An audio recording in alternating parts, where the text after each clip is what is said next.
Hello, everyone on the internet. Thanks for tuning in. And welcome to another episode with me, Master Bushido, and with my Toku Bros, the Flayvaman!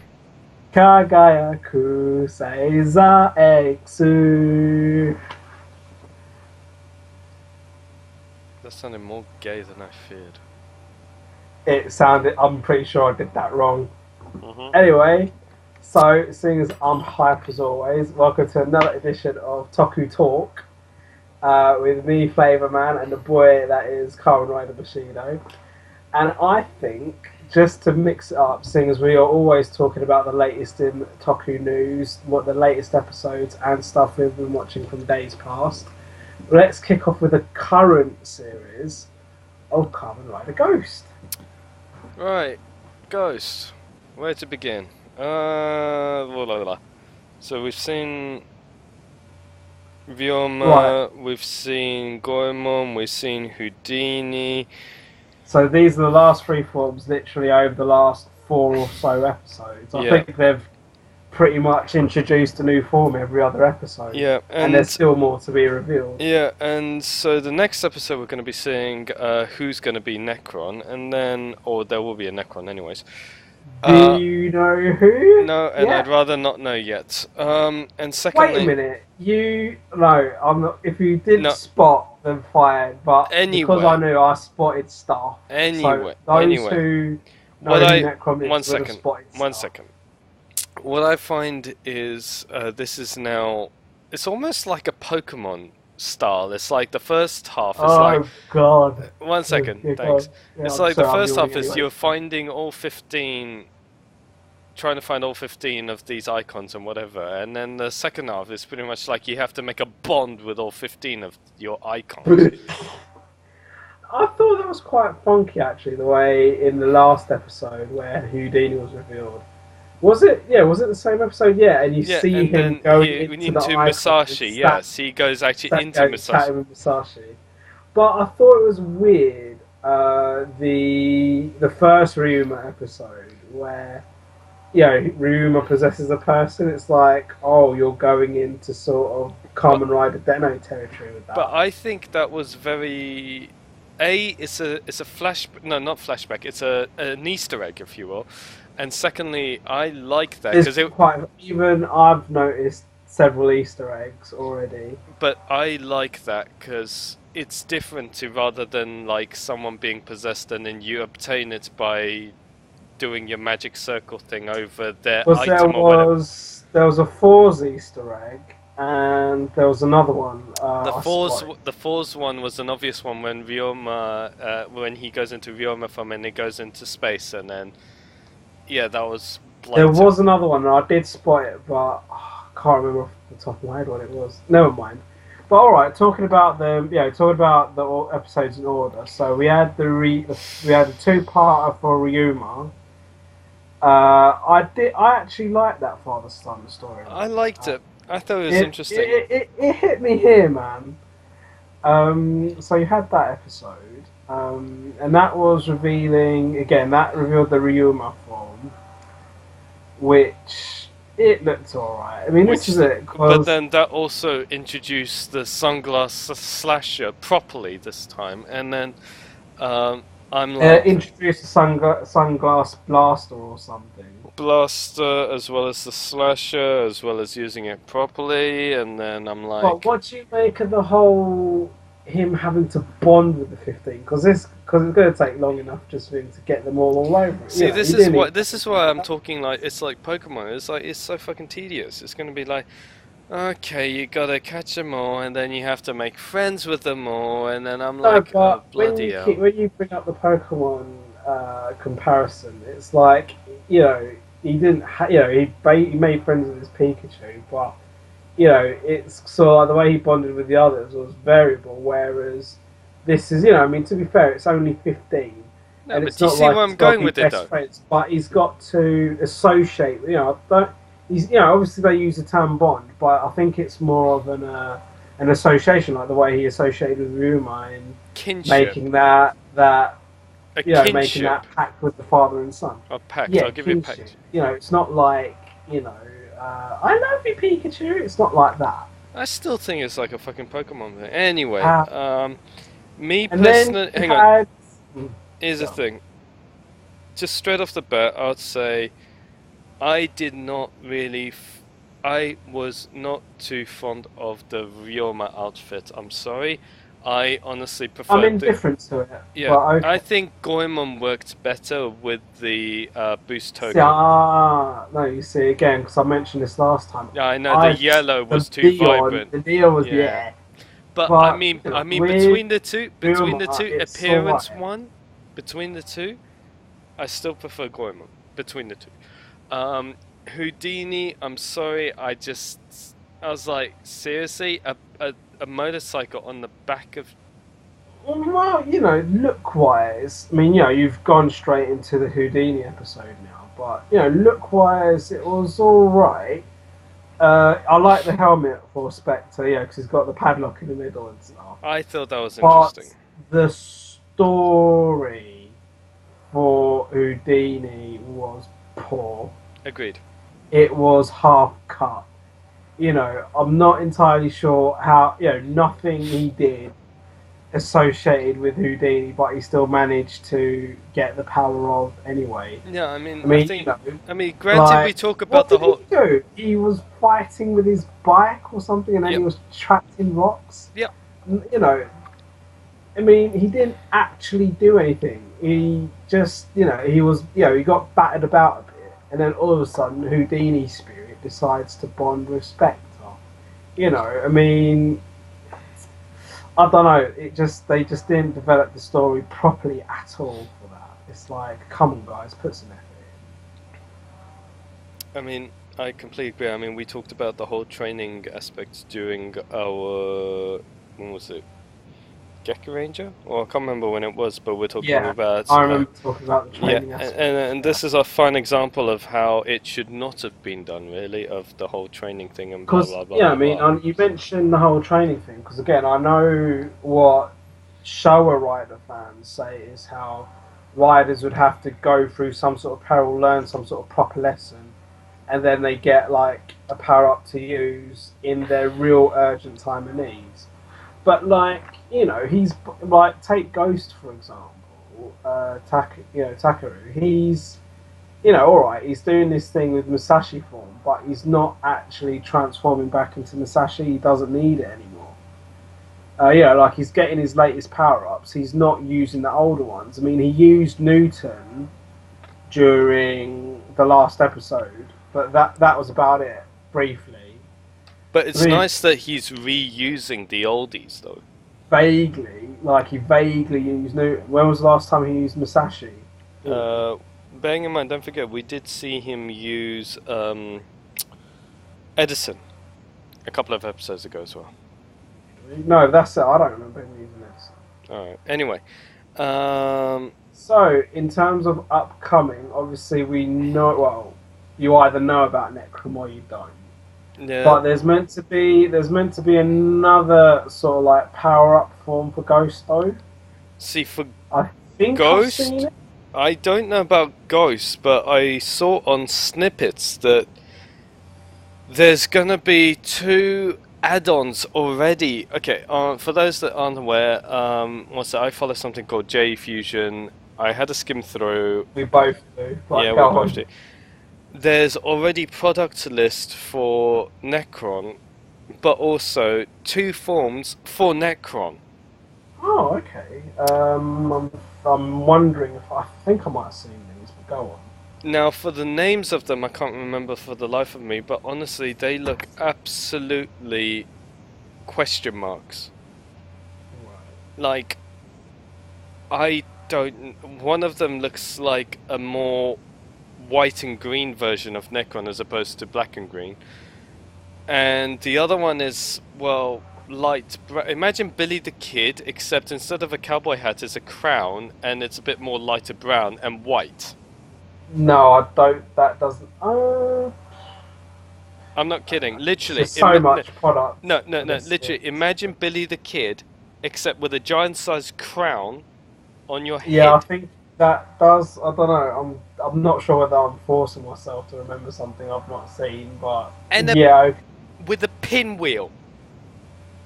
No, I don't. Okay. Anyway, so it's weird. Let me Other than think. What other news? Yeah, I'm thinking as well. I mean, like I think they've shown a few more images of, the team up with Drive, which has already come and gone, I think. But a little later on, we will talk about the Ichigo film. Okay, so is that all for Ghost? yeah, I mean, honestly, I hope it picks up. I hope there's a good story. I hope I'm not wasting my time or whatever. Blah blah blah. Okay. Well, I mean, right. So coming up for the rest of this episode, we are good. We have got a review each to do, but I will say that I've only watched in the last fortnight. I've only seen another 2 episodes of BIMA, Satria Garuda. I am still really impressed, but the thing is, like, I watched those 2 episodes like nearly 2 weeks ago, like literally shortly after we did the last episode. And then, like, sort of, like I do a funny conversion thing with my video files, and I was having problems with that, so I didn't get to watch as much BIMA as I wanted to. But then at the same time, I've also completed Sazer X, which I'll be reviewing later.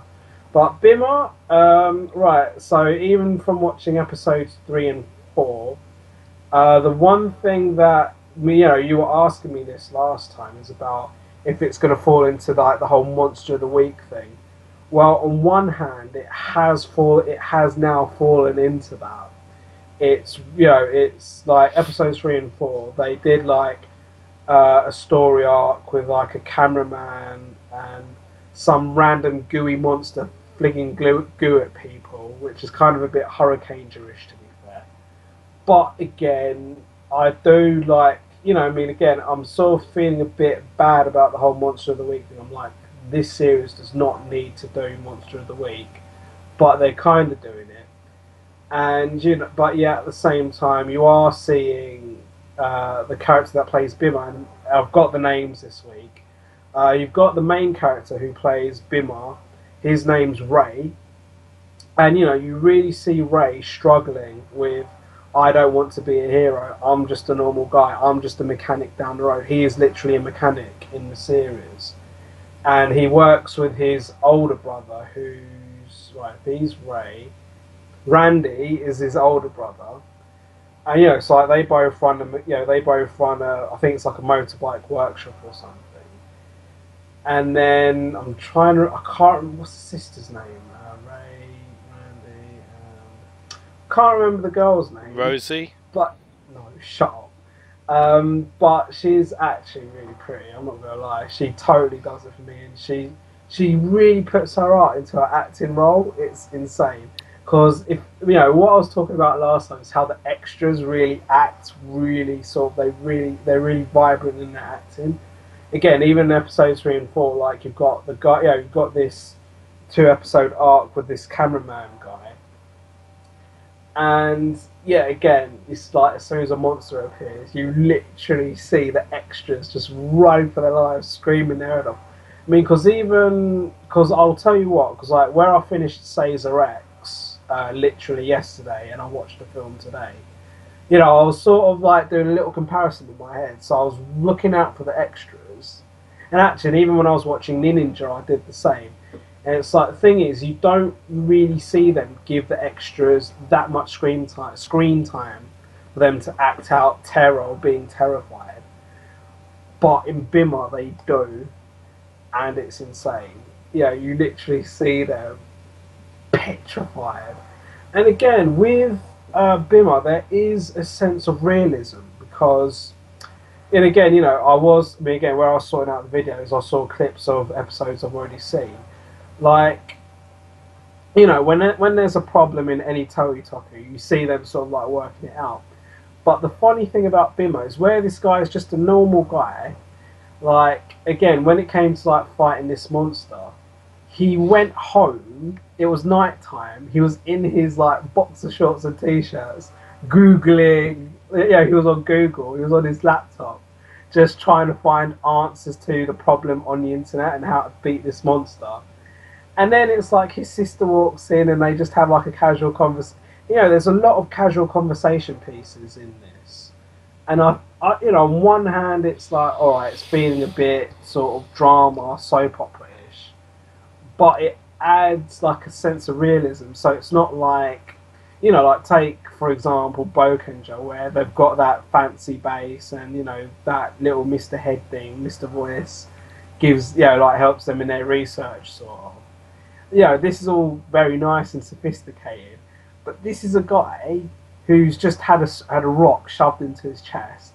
He's then expected to save the world. He's struggling with that on a conscious level because he's worried about his family being put in danger.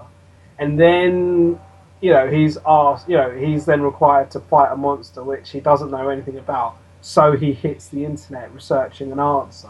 It almost sounds like Flash season 1, that, you know, for them they need to research as to, like, granted, yeah, he just became... I don't know about Flash, but again, yeah, I thought there was just something refreshing just seeing this guy in his bedroom, just like, you know, just like you are in your lounge or whatever.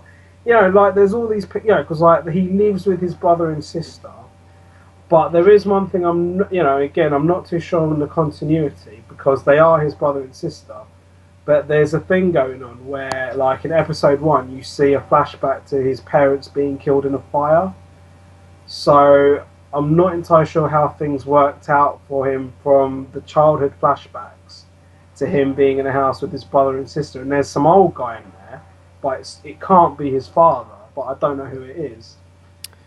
And so, you know, he did ask Mikhail, the guy who gave him the rock in his chest. He's like, oh, did you have something to do with my parents dying? And he won't answer him. And, like, again, meanwhile, the baddies are being bad, I guess. With that being that, do you want to talk about Ninninger just to pass that one, or...? No, I'm holding Ninninger to the end for it. You know why I'm holding Ninninger for the end. Okay. But I'm not going... Right, so I'm going to wrap up BIMA. Right. You tell us about watching Fires. Go on. Well, you first then. Well, no, we're not, you know, you can tell us, you know, I mean, obviously wrap up BIMA then. We will do a proper review of Fires, you know, me and you back and forth in as a series review. Yeah, that will be released in about 6 to 8 weeks. Anywho. So you could tell us what, you know, you could just give us a sort of general... For those at home, what we're ranting about is, yes, I've been coerced into watching a Kamen Rider Faiz for the past however many months or whatever, and I have finally finished it. It is interesting, it is highly involved, and there is a lot going on. I'm not going to deny that. It is so involving, it is uncanny. It is probably the opposite to, say, I don't know, say Ghost, for instance, that you're waiting for something to happen, whereas in Faiz's case, there's always something that's happening. There's always, even sometimes there's so much going on that it's hard to keep up, and I'm not gonna give any info or any spoilers or whatever. We'll save that's for when we do a proper Faiz review. But what I will say is it is unique for what it is. It is such a unique show. I've never seen anything like it. And in due course I will be starting Cougar soon as well. I want you starting Cougar this weekend, boyo. I'm starting Cougar this weekend, by the way, so we can start it. Anywho, next. Anything else? Alright, next. Oh, well, news. I'm gonna... What? Hang on, wait, what? You're gonna what? Right, I was just gonna move on to the next one. Which is? Well, I'm just gonna briefly cover Dino Charge, because I should say Dino Supercharge, even though the fact I've not seen an episode of it yet. I'm finding it really difficult because for some reason all the places that Dino Charge are available, Super Dino Charge or Dino Supercharge isn't available yet. So I'm a bit sort of lacking in that. But, you know, Dino Supercharge did start last week. Episode 2 should be going out this weekend. I will say that I was actually going to hold off listening to the opening for when I watched the first episode. But as soon as I couldn't get hold of the first episode, I watched it anyway. It's actually exactly the same song, but they've just put a nice, they've put an updated video to it. So I was really disappointed. For about nearly 6 months, I was thinking they'd at least throw in the word super in there somewhere, but no, it's just exactly the same song. Which, could be a good thing or not, but whatever. I'm just like, really? They could have done something else. So now on the subject of US, you want to talk about the movie? Yes, go for it. Right, sorry, because you spring about America. So, for those that aren't aware, and for those that are looking forward to the Power Rangers reboot, or if you're just following it, blah blah blah blah, whatever. So, last couple of months we have had the final announcements of the casting for the Power Rangers, but nothing on the villain until earlier this week. No, you say that. Whoa, stop! You say that, but a few months ago they did say Meryl Streep was casted as Rita, but obviously you're now going on to the new news. Yeah. So with Flayvaman updating me on that, apparently Meryl Streep was supposed to be Rita Repulsa. However, it is now officially confirmed that instead of Meryl Streep, it is going to be Elizabeth Banks.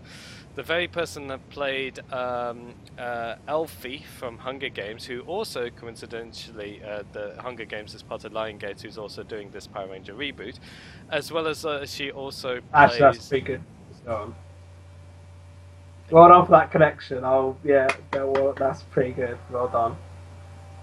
Anyway, she also plays a commentator in the Pitch Perfect series as well, the movies. Otherwise, yes, so this will be very interesting to see how Elizabeth Banks portrays Rita Repulsa. We're talking one flamboyant actress, if you will, and it's going to be very interesting. I think if they do this right, she will make my monster grow.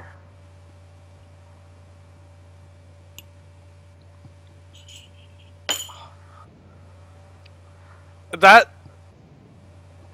You just ruined my piece!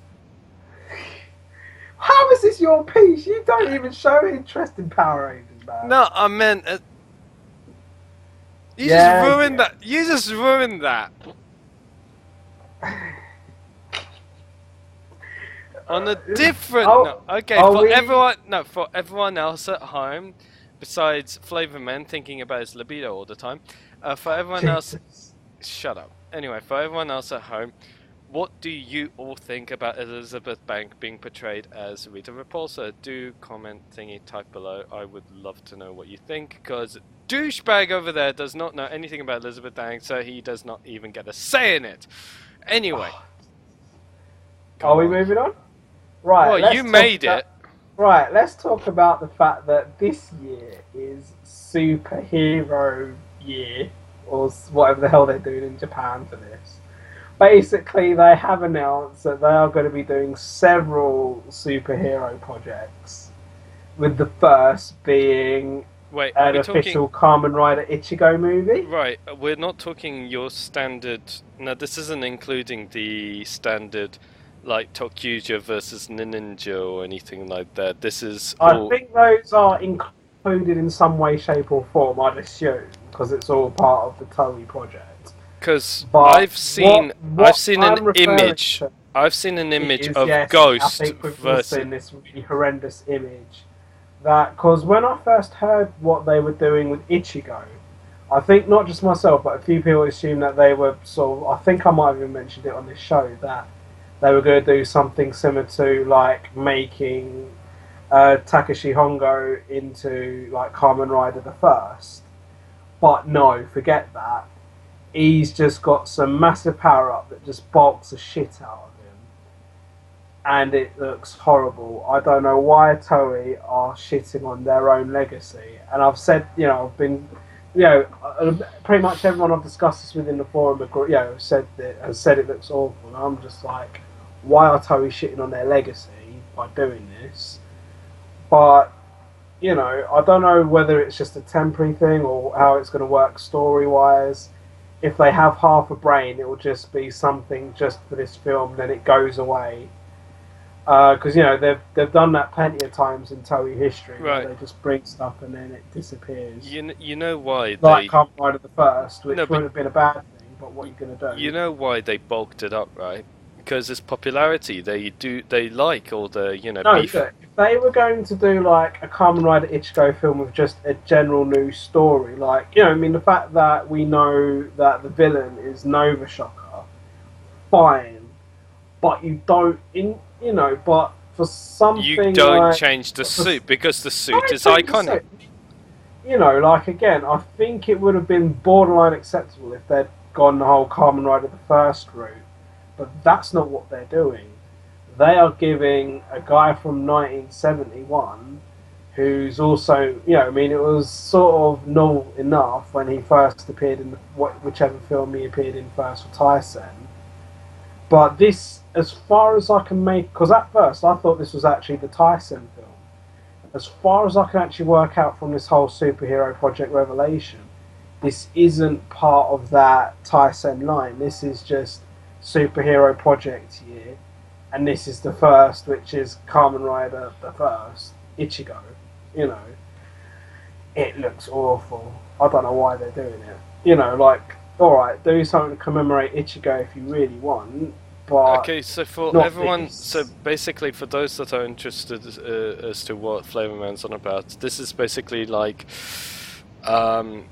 Captain America on steroids style of buffed up kind of armor. No, the helmet. At least Captain America had like a good masky. No, I'm talking about the whole book. No, I'm talking about the buffness. No, don't compare this to Captain America. I know you love Marvel, but no, man.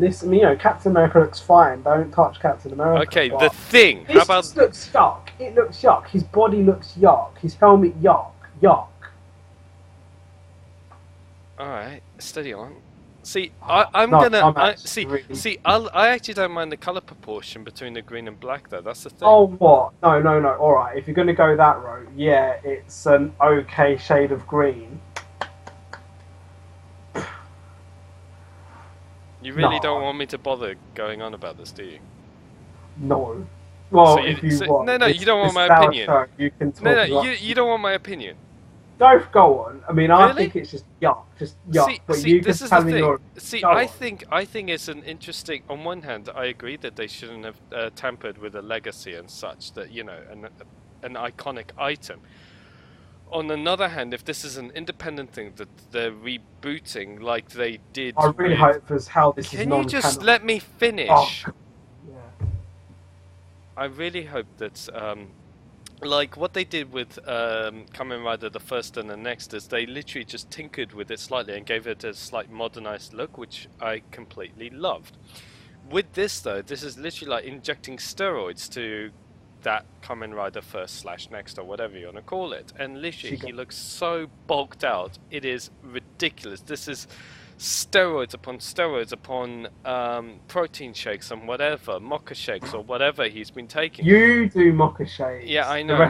My point is, it's the proportion. He is so bulked out. However, and I say however, the suit itself looks, and I'm a sucker for armored up look. It actually doesn't look bad.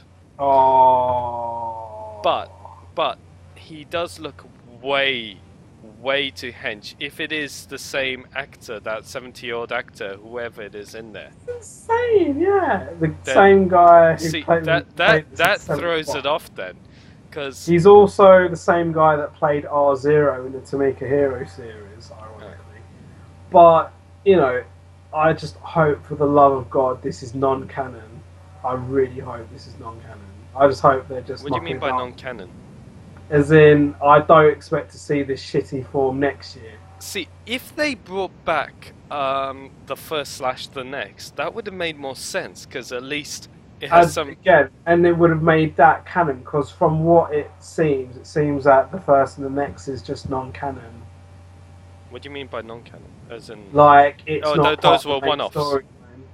Yeah, no, like it's its own independent storyline which doesn't associate with the series. But my point is the First and the Next, they looked good.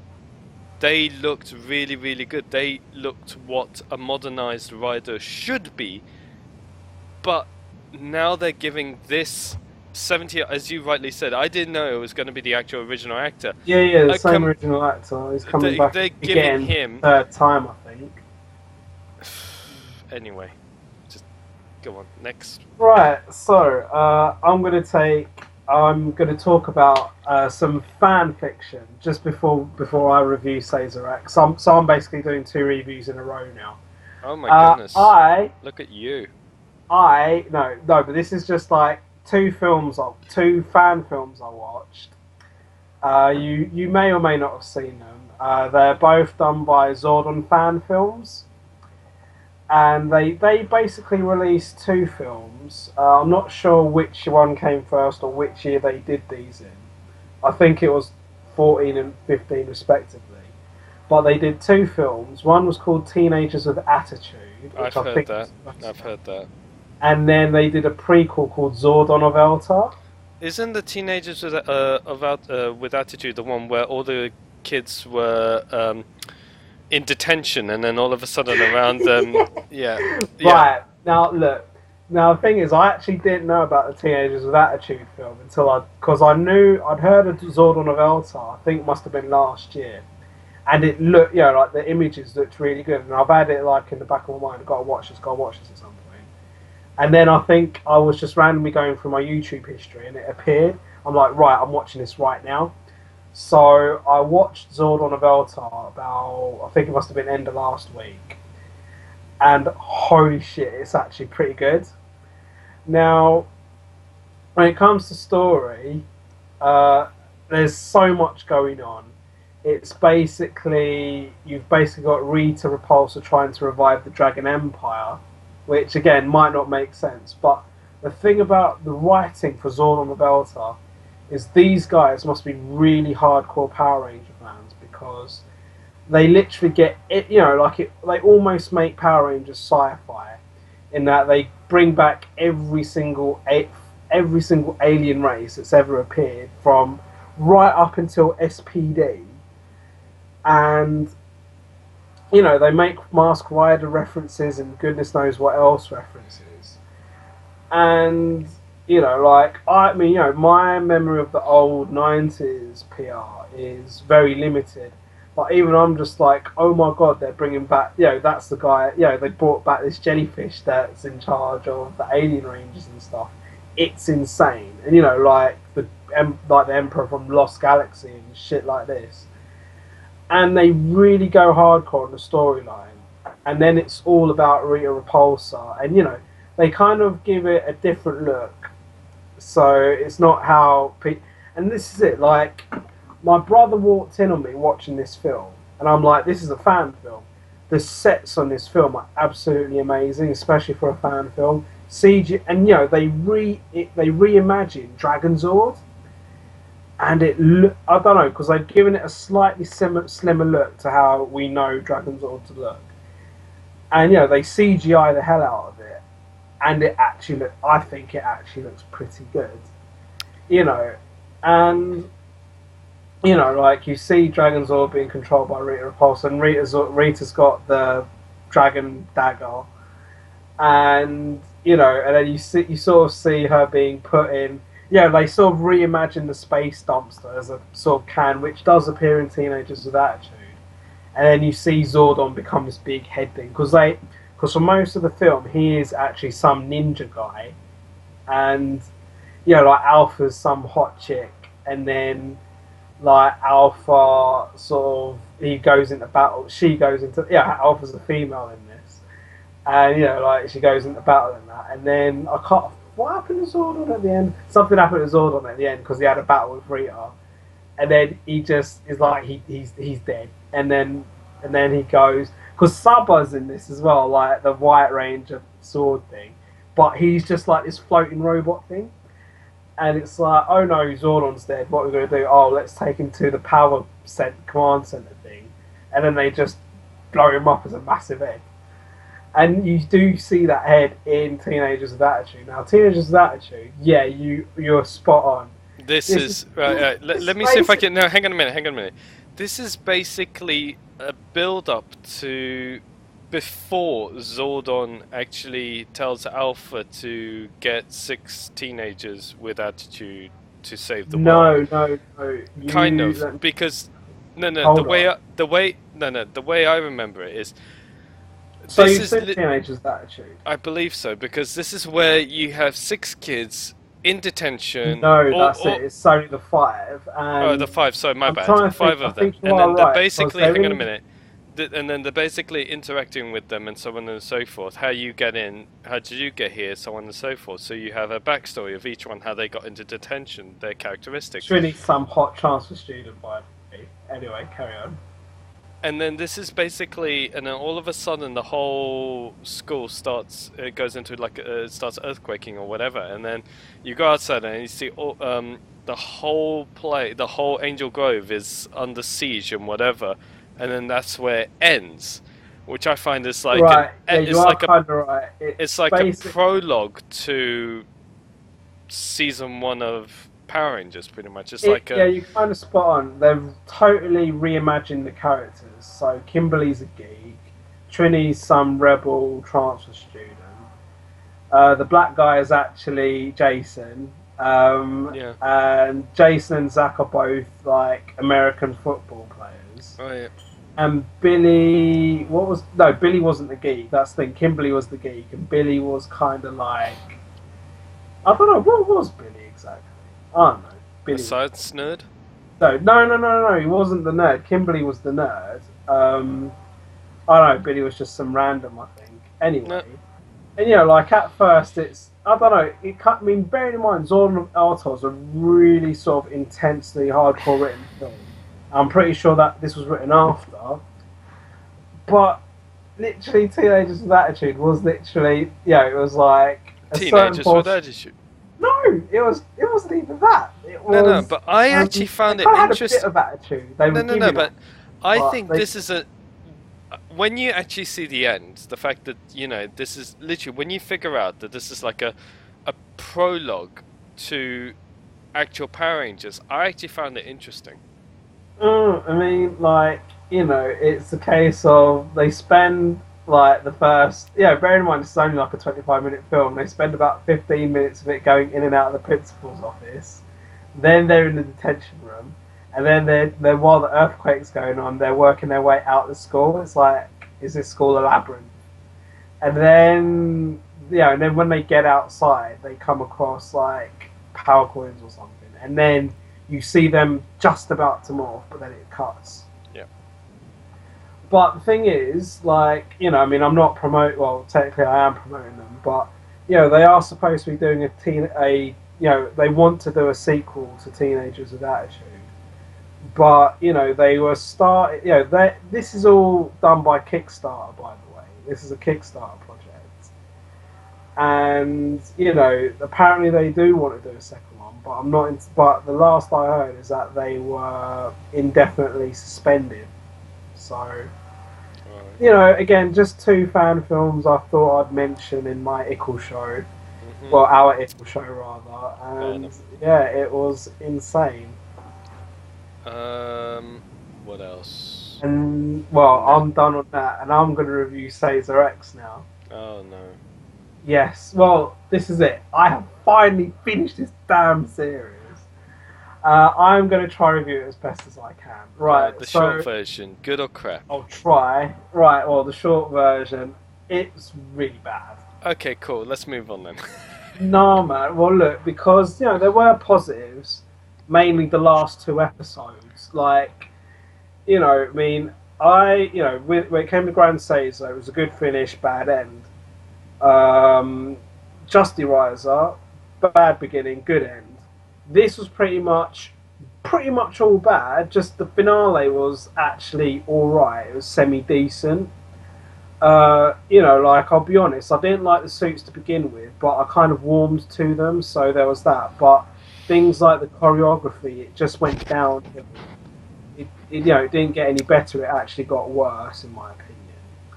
I really wasn't feeling this series. I mean, the characters were just generally annoying. But again, in that final story arc, it kind of especially for the main female character who's Remy, you kind of learn, without spoiling it, you kind of learn her backstory, and you kind of think, oh, that's so sad.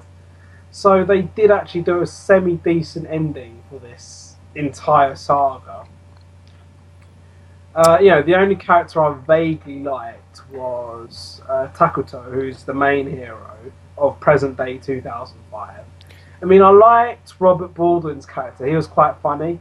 And then, right towards the end as well, you get introduced to his wife, who's, I think it was Patora, it wasn't Pakora. For those Patora-san. But just 2 seconds, for those that don't know, Robert Baldwin is also Kyoryu Sian from Kyoryuger. I already mentioned that in the previous episode, but yeah, that is him. And let me think. I mean, so he was kind of alright. And then you had comic relief in the likes of Kane and Einen's Wine, but again, they just didn't do anything to break out. I think towards the end, you had the third Sazer X character, who's Ad. His name's Ad, and he plays Eagle Sazer. And then this is it. I did not like the captain of the series, Shark Taicho. I just did not like him at all. I just found his acting really yuck. Right. But again, he has a very sad story. You get, it's all revealed, and then, I won't spoil what happens to him. I mean, the motif was very random. It didn't feel very consistent. Just the fact that they were all after the 12 cosmic capsules. What do you know? Right. I'm gonna categorize this. You go through openings. What do you think? Right. So I'll cover music. I'll just cover that as music. Or to start this again. 1 second. To start this again. I'll cover music in 3. No, openings, the opening was a bit meh. You had really good openings for Grand Sazer and Justin Riser. I did not like the OP for Sazer X. The BGM was okay, I guess. It wasn't horrendously bad or ripped off from anywhere. But the thing about this series was the ending, because the previous 2 series, they just got some random sort of nice, sort of romantic ballad, whereas this song they actually went all out and actually doing a whole dance number, and I actually enjoyed watching the ending because it just gave me a chance to perv on the heroine, and they're all jumping about and doing some sort of choreographed dance. It's actually quite a catchy tune, but it's almost it's very sort of, you're in Australia, they have a TV show called The Wiggles. Yeah, it basically sounds like something they do. Right. Aside from the build-up, what did you make of the story as a whole? Literally crunched.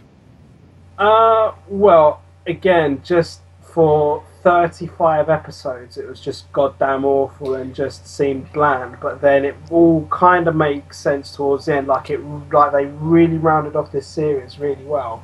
It's just the fact that I had to sit through 35 episodes of crap. You mean 34 of crap and then 35? Well, it's a 38 episode series, so the last 3, maybe last 3 to 4 episodes are actually decent. What about the outfits? Right, so in their everyday attire, Takuto does change it up somewhat. The rest of them are just in their uniform all the time. The uniforms are a bit meh, they're a bit acrylic-y. And, they kind of do this, they had this kind of running gag where they would capture the villain, they'd capture a villain and have them do their laundry. So that, again, the humour in this is actually quite subtle. And the coincidence we're talking about laundry when I talked about Faiz. Anyway, yeah, laundromat, innit? Anyway, so, but then the actual suits, the henshin suits, Shark Taicho has a really sort of angular helmet, which is, it's you either like it or you don't. But there's a villain called Jackal, who actually has a really good henshin suit. And then, Jackal's attire was actually quite smart. He had a long jacket. And then, let me think. And then there was some unknown commander who appeared for the last 10 episodes. They never gave her name. But she was really hot. She was in a red PVC outfit. Damn. What about the actual hero suits? Yeah, I mean, again, I didn't like I already mentioned, I didn't like them at first, but I think I kind of warmed towards them towards the end, which is very, bearing in mind, Grand Sazer, I really liked them throughout. Justy Risers, I really hated them throughout, whereas Sazer X, I didn't really like them, but I kind of warmed to them towards the end. Final thoughts? Well, not the choreography, really. Well, let me think. I mean, I'll cover a couple more things, like the mecha in this series. It's they can't. I mean, the whole Toho Seishin series, it's basically based on there'd be a generic robot. All the members of the team would have their own mecha that then attaches on as a kind of armament, or like a sort of head and shoulders piece. But I will, I've still got to talk about the film that they did as well. So, like, in the film, you see them, like, using all the robots. They did a really good mecha... like, for each of the series, their mecha scenes were a bit meh, but the mecha scenes in the film was actually really good. It's like, I wish they'd done that through the series. I might have appreciated it more. And then, like, their weapons... I mean, specifically Sazer X, the weapons... They were kind of alright. I didn't, it was obviously a gimmick that they use the cosmic capsules in their weapons.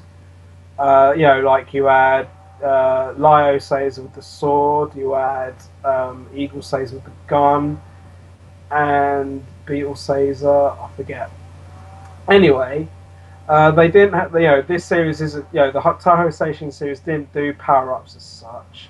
I mean, the thing about TV Tokyo, when they do a special for their series, like DVD with a magazine, which is Terebi-kun, it's very merchandise driven, so it's not like a hyper battle video from Kamen Rider. So where I'd already finished watching the series as a whole, watching their Terebi-kun special, it's like, oh right, so it all makes sense. But I will say, and I'm coming onto this now, the film for Sazer X, the movie, was actually really good. I mean, I've watched Sentai films, I've watched Kamen Rider films. Normally it's just an extension of, some people think that, they might have good aesthetics, bad aesthetics. Basically, they went all out on the aesthetics for this series. Like, again, the mecha scenes, the monster scenes, you see them really put a lot of effort in. Like, the fact that, you don't, I think only Go Busters or one or two other series will do this. But you actually see, like, helicopters flying over the monsters' heads while they're running rampant. Again, they've just really gone all out. The only massive downside to the film, I felt, is, it concentrated mainly on Justy Riser and Sazer X, where obviously Grand Sazers has 12 heroes.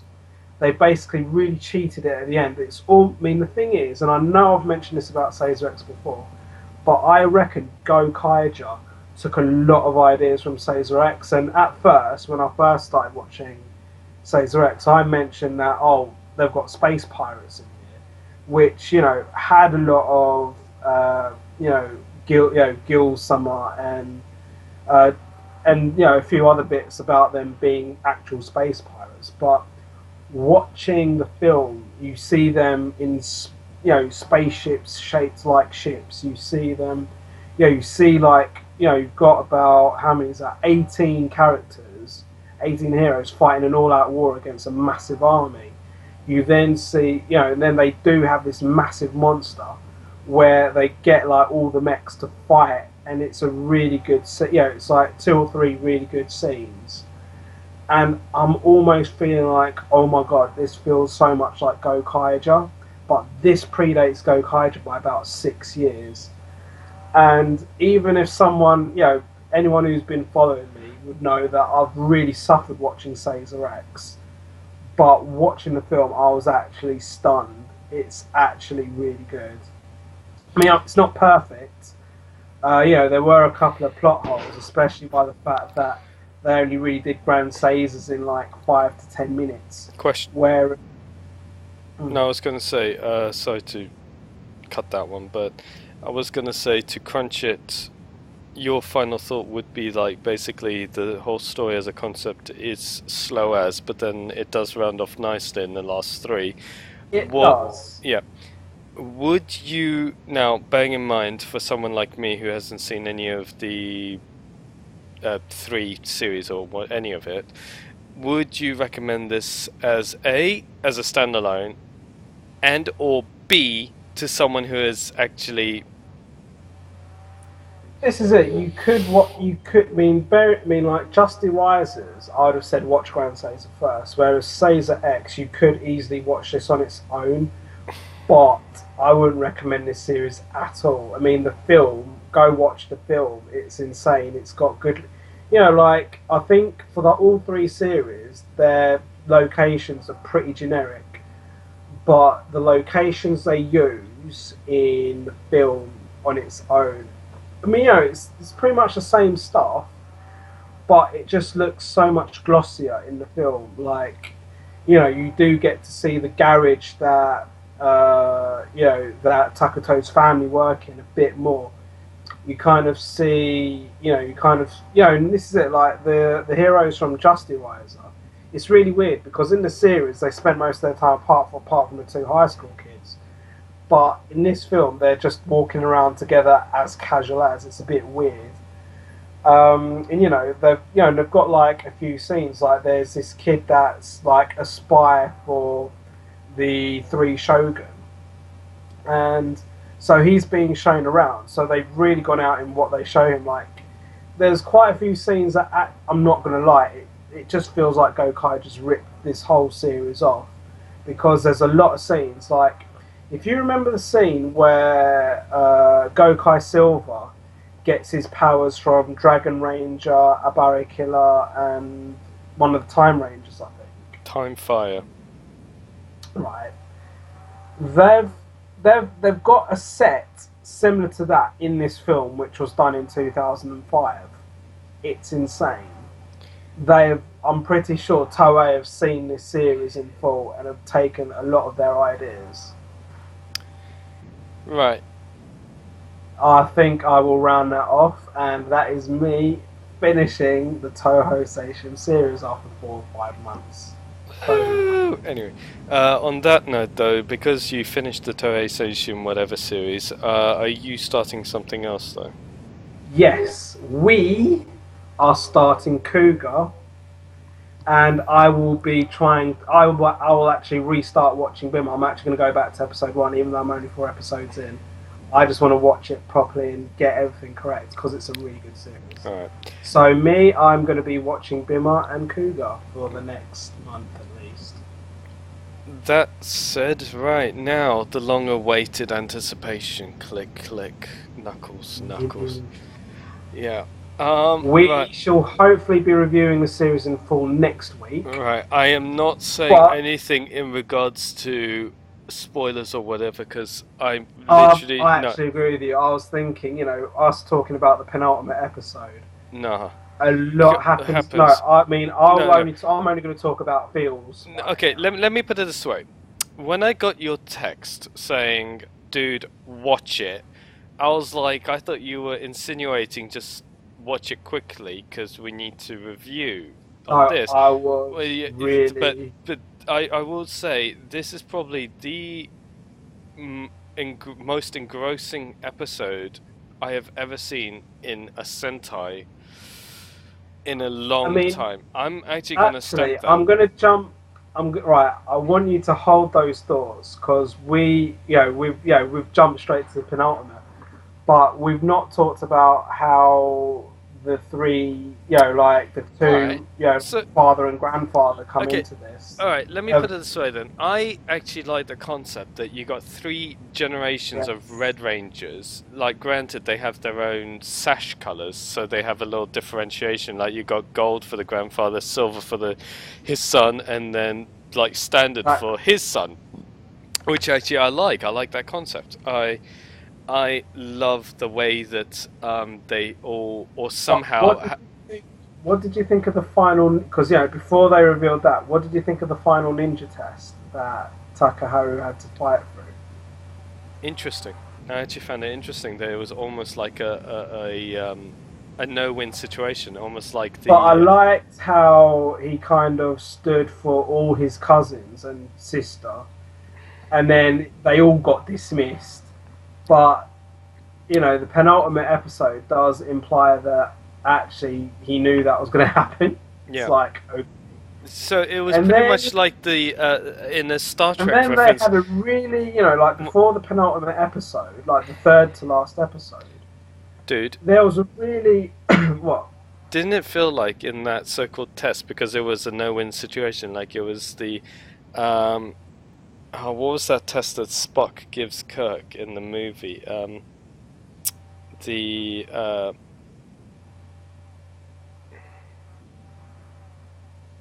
While you're thinking, I will just sort of elaborate that, you know, I'm not going to lie. The Kobayashi Maru test.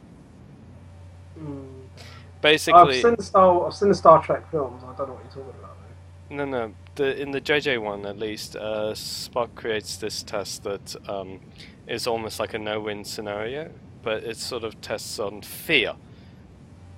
Okay, I think I remember that. Again, it's been a few years. I mean, the point is in this circumstance that Takaharu's grandfather pretty much tries to prove a point that you can't just win through strength or whatever, and so on and so forth. So I found it interesting, like sort of similar. But I'm not gonna lie, because when he said, "Oh, you'll never have the will to go through it, and if you can't and none of you can't, then none of you can be the last ninja," I actually thought, I'll be honest, it's getting a bit bad because normally I can't predict Sentai and Kamen Rider that well, but I actually predicted this one and I was right. You know, like, as in, you know, what I predicted when I saw that test happens in the penultimate episode. So I was a bit like, I predicted that. And then, you know, like, I saw the images prior to watching the penultimate episode anyway. So I kind of knew I was right before watching it.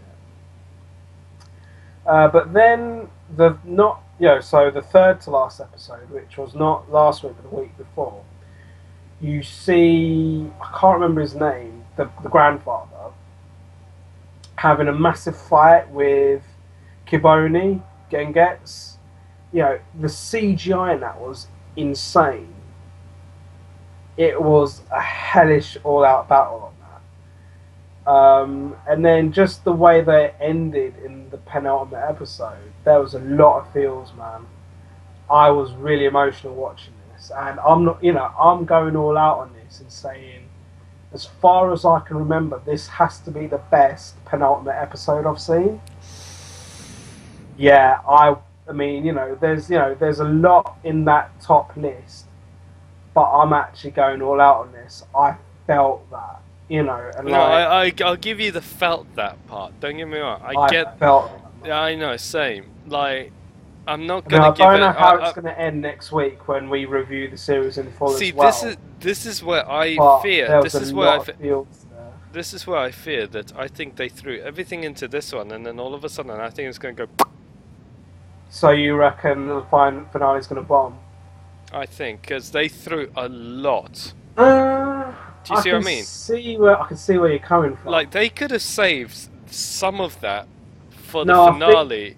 To be fair, I think they've done that for a reason, because the name of next week's episode, or this weekend's episode, is I read it. Something like The Unforeseen Future or something. And what I will say is, I loved this episode as alone. I mean, it was... The one thing I want to say for anyone that's watching this far is the case of... this last year gone, I've seen so many people drop off watching Ninninger because they've lost interest, or they didn't like it, or they felt it was childish, or whatever. But for those who have stuck by it and sort of dragged on with it, it just really turns in this penultimate episode.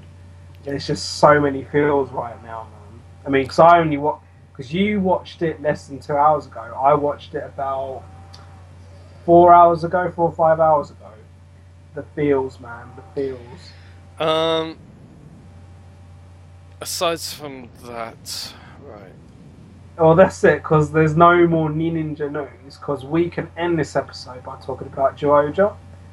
But, you know, in terms of Ninninger, you know, they've got their movie out, you know, they've got their movie coming out with the Tokuja team up. Apparently there's going to be a dark Aka ninja in it. Yep. The main villain looks a bit weird. I think he has worms in his hat or something. Anyway, and the special mech is going to be when, what's it, Tokuo sits in Shinkeno. Oh, sorry, Shuriken. Yeah, Shuriken, no, I think. I think it does. I think it. Oh, no, sorry, that was the drive one, but. Yeah, the drive one did, yeah. Yeah, which was hilarious, but I think Tokuo might sit on Shurikenjin. I don't know, that sounds a bit weird. Plus, Tokuo is a big, massive thing, isn't it? Whatevs. So let's end this by briefly talking about Zyuohger. What is there to talk about, really? Well, they've revealed what the Deathgalian looks like. They've revealed a lot of story. They've revealed a lot of plot and story. And yeah, I think Deathgalian actually look really good. I think they've got a good backstory.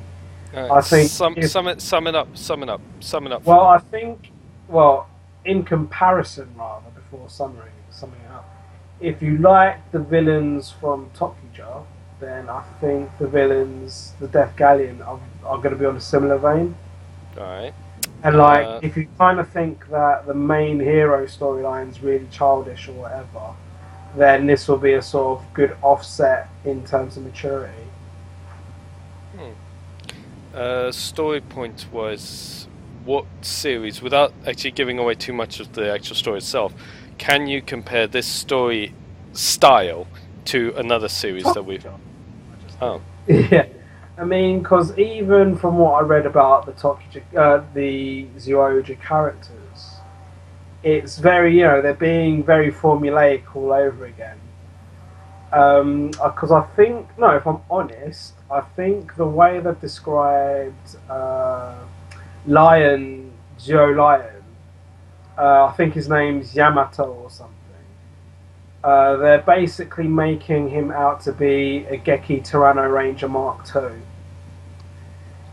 And, you know, in terms of personality. And then I think with the others, it is just your general, generic bio. So do you think this is going to be Tokuja 2.0 effectively, story-wise? I think it has a real possibility. I think that's a genuine possibility. Alright. But no, again, the villains look good and they do seem to have a decent backstory. Alright. But then again, it's like, I know this backstory, but then, you know, just to also round this off as well, is that, you know, Ninja's coming to an end, but this is also going to be the 2017 adaptation of Power Rangers. They're skipping Tokuja. And they get the next series confirmed after Dino Supercharge is Power Rangers Ninja Steel. And basically what they've said about the villains for Ninja Steel actually sounds pretty much like what they're doing with Deathgalian, in that basically, you know, and again I won't spoil too much, I'm going to end on this, that the Deathgalian are doing something called a blood game. Like, they're basically making like killing people a sport, or not killing people, but just the whole taking over the earth and stuff. Alright.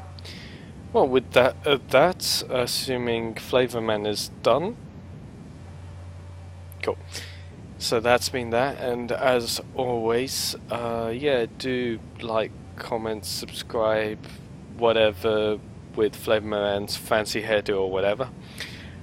Yeah, I know. Anyway, so that's been our Toku Talk for February, and as always, I've been Master Rider Bushido. He's been my Toku Bro on the other side of the earth, that bling Faiz!